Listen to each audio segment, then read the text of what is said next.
There's a big comparison between two coaches, one being Mike Tomlin and another coach I'll name here in a second, that just needed a change of scenery. And I think, both are great coaches, right? I'm not saying that Mike Tomlin is not a great coach, but I think what he's doing is hurting his legacy at this point.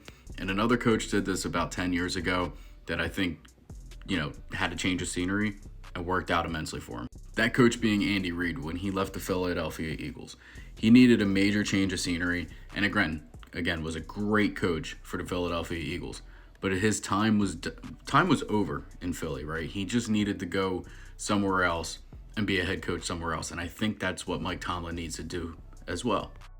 Andy Reid's 14 years with the Philadelphia Eagles, he went 130, 93-1 with a 583 win percentage, which again, very good. He did have a couple losing seasons in there, which as you could see was his last. He went 4-12 in his last year in Philly and then went to Kansas City the next season.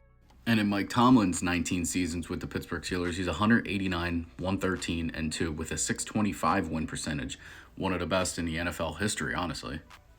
But what it's coming down to is just the playoffs, right? The playoffs, he could get there. He's been there. He's had 19 playoff games.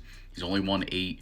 And we've seen what happened the last couple times the Pittsburgh Steelers have been in the playoffs. They've been absolutely shelled. More specifically, in the first quarter, the Pittsburgh Steelers are outscored 73-0. And I think in the last 4 playoff games that they've had. Almost the same situation here with Andy Reid. He was 10-9 in his playoff games in the 19 games that he had there. A little bit better win percentage in those games, but does not have the Super Bowl compared to what Mike Tomlin does. Obviously now Andy Reid having 3 in Kansas City changes all of that.